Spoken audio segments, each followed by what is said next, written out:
Right. So thank you everyone for taking out time to listen to me talking today. I am Harleen Singh and I am presently at the California State University Stanislaus. I'm presenting the research on behalf of my group. We've got members in this particular study from the University of California Stanislaus, that's me, University of Georgia, and Clemson University. So the topic of my presentation is noticing scientific practices in a physical science classroom video, how teaching out of field makes a difference. So, 1 second. Yeah. So out of field teaching does not need any introduction. It's been recognized and researched for more than 2 decades. And in the US, I would say that it is hidden in plain sight. It's there and we are not paying attention to it.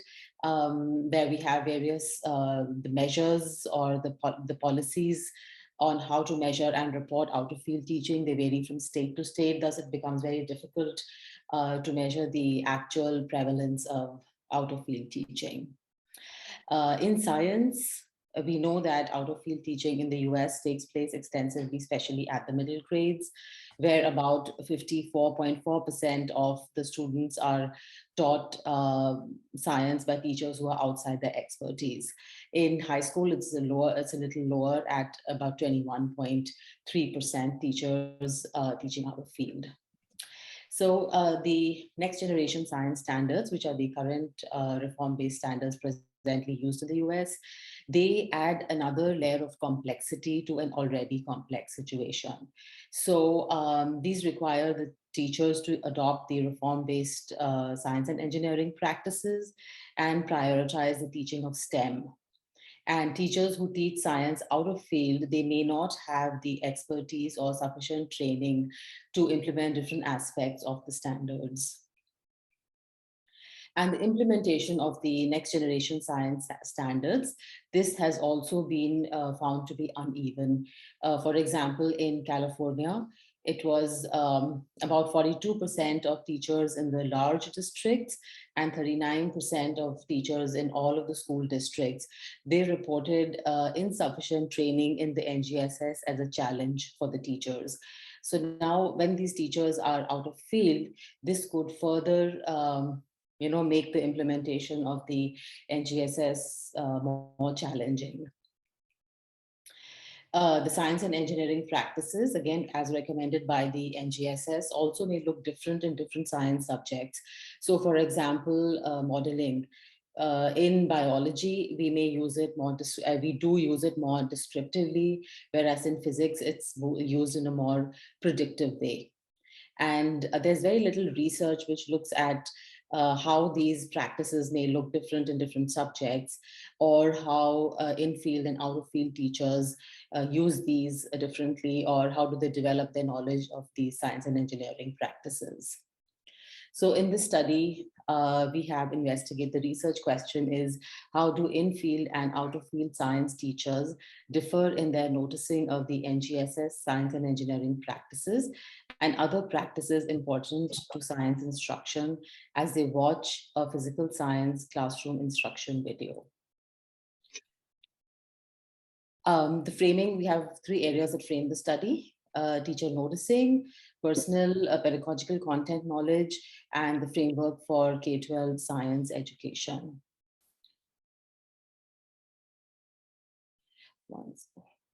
Skip the slide, sorry. Yes, so Sharon et al. Have defined teacher noticing as the process of by which the teachers manage ongoing information which is available to them as sensory data they encounter during instruction. So this involves 2 things. The teachers attend to only certain particular events in the classroom, and then how do they make sense of those events? So the teachers are actually drawing on their prior knowledge and experiences to interpret these events. So therefore, noticing events can reveal a teacher's expertise, including the expertise in instructional strategies, classroom management, and assessments. The second area being the personal pedagogical content knowledge. The refined consensus model, this says that this defines the PPCK as the professional knowledge held by a science teacher. So this is the unique knowledge that a teacher holds. It's the intrinsic knowledge which they draw upon when they teach. So they draw upon this personal PCK to engage in pedagogical reasoning during the process of planning for instruction and then teaching, and then when they reflect on their teaching. The third area is the framework. So the framework for K-12 science education is the vision for what K-12 science and engineering education should look like. And the science and engineering practices, or the SEPs, these are the 8 practices that are defined in the framework, which are crucial part of the framework. So some of these include like asking questions and defining problems, developing and using models, planning and carrying out investigations, analyzing and interpreting data, and so on. So these are the practices, these are the experiences that the teachers provide the students. So it is the students who are engaged in the practices and not the teachers. So the students are asking questions and defining problems, and the students are, developing and using models. And in the process, this leads to improved learning and understanding of science. Another important factor that we've considered in the study is context. And as context, it influences teacher learning and development of teachers' knowledge. So if there is a sudden change in a context without adequate preparation, it can change the quality of instruction. So a context would be something like the subject area. So a teacher who's teaching out of field would, a sudden change in the subject area would be like a change in context, or a change in the grade level at the elementary levels would be again a change in context. So the format of instruction when you're going from an in-person teaching to overnight and online would be again a change in the format or the context of teaching. So the participants of the study are 37 middle grades and high school science teachers from 10 states in the US. 20 of these teachers had more than 5 years teaching experience, and 17 of them have up to 5 years of teaching experience. 28 teachers have an undergrad in a particular science content area or in a non-science content area, and 9 of these teachers have an undergrad degree in education. So we basically divided the teachers into 3 groups. There were teachers who taught physics or physical science in field. There was the second group who taught physics or physical science out of field. And the third group was the teachers who did not teach any physics or physical science. So they had no experience either in their education or in their teaching with physics and physical science. And all of these teachers, they watched a classroom instruction video of physical science grade 6 classroom instruction video in which the teacher was teaching photovoltaics.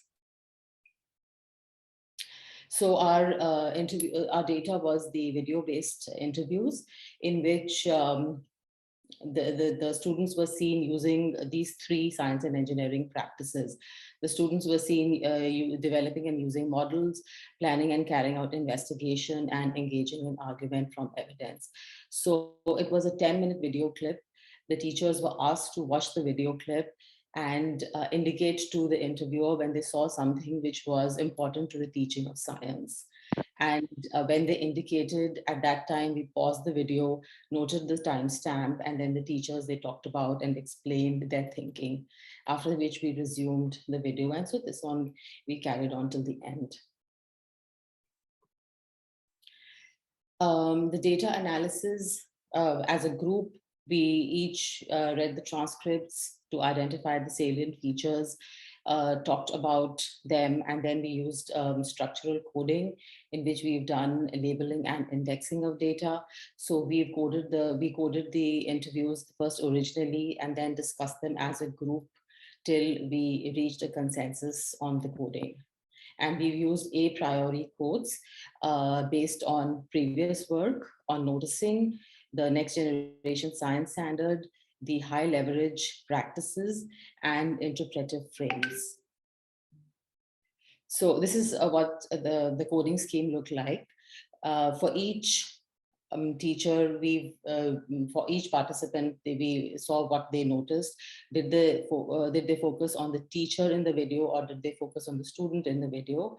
What are the science specific practices they noticed? Now this included both the science and engineering practices, there were 8 for them, and then any other science specific practices like inquiry or using the 5E model or nature of science. The general instructional practices like setting up small group work or leading a discussion, and then what was the frame used in the noticing, like was it effective, were they making a comparison, were they doing an evaluation, and so on. So this is actually what I'm presenting here is only a small part of the data that we collected.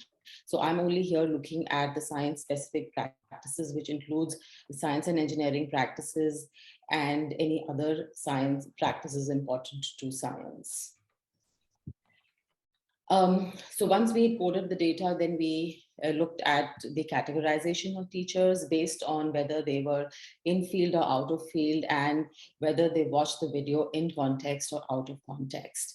So first we categorized them as in field or out of field, 1, 2, or 3. So 1 were the teachers who taught either mostly in field or completely in field. 2 were teachers who taught physics or physical science equally in field and out of field. And 3 were the teachers who were completely or mostly out of field while teaching physical science.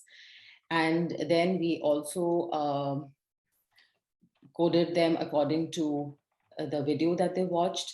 So if they watched a video, if the video aligned with their preparation and teaching assignment, they were coded as 1. So this group was the teachers who taught physical science or physics in field and watched a physics or physical science video. Second group was a video who watched aligned with teaching assignment only. So for these teachers, they were teaching physics or physical science out of field, and they watched a physical science video. And the third group of teachers was the teachers who who watched the physical science video, which did not align with their preparation or teaching assignments. So that means that these were the non-physical science teachers. They had no experience with either the education level or at the teaching level with physics or physical science, and they were watching a physical science video. So those were the 3 groups of teachers. So we had 10 teachers who were in field physics or physical science who watched a physical science video. We had 10 teachers who were out of field teaching physics or physical science who watched a physical science video. And the third group was 17 teachers who were non-physical science teachers who watched a physical science video. So in the findings, we saw how there was a difference in the noticing of the science and engineering practices and other practices based on the teacher's preparation and experiences with teaching physics or physical science. So the group that you can see at the bottom, that is the teachers who were in field teaching physics or physical science and watched the video in context, that was their physics or physical science video. These teachers, they had the maximum instances, the maximum percentage of noticing of both the science and engineering practices and the other practices important to science. The teachers who watched, who were the out of field physics or physical science teachers who watched a physical science video, noticed lesser number of science and engineering practices as well as general other science practices. And the group who had no experience with physical science but watched a physical science video, they observed or they noticed the least number of science and engineering practices, only 12 of them, 12% of them noticed any science and engineering practices. Other science practices between the 2 groups, the teachers who watched the videos out of field or teachers who had no experience watching these, who had no experience teaching physical science, they had approximately the same percent, 40 and 41% of noticing other science practices. So the conclusion being that subject matter is important in the teaching of form-based practices. We saw lower instances of noticing of the science and engineering practices by out-of-field physical science teachers. And this can be because out-of-field teachers are in the process of developing their knowledge of the science and engineering practices in physical science. And these teachers may have the knowledge of SEPs in their particular subject areas, but they are not able to translate their knowledge of the SEPs from their areas to other science areas. So they cannot translate, if they know it in biology, they may not be able to translate into physics, science, and engineering practices. But in both of the cases, we say that some of these practices may be subject specific. They may look different in one particular science subject than they may look in another particular science subject. So the findings have implications for both teacher preparation as well as in-service teacher professional development, and PD for developing the knowledge and skills of effective incorporation of the SEPs in classroom instruction may need to be subject specific. And this will be useful for both in-field and out-of-field teachers, as it would target the knowledge and skill development in particular specific subject areas. So the research on subject-specific PD for out-of-field teachers has been found to be quite effective. We know that, for example, PD for out-of-field physics teachers was shown to improve their PCK. However, there's very little research that looks at subject-specific PD for in-field teachers, and that would be kind of an interesting thing to do as well. So presently, I'm looking at semi-structured qualitative interviews for 3 teachers, one from each group of these teachers, to understand in depth the experiences of the teachers as they are teaching physical science in field or out of field. And that was my presentation.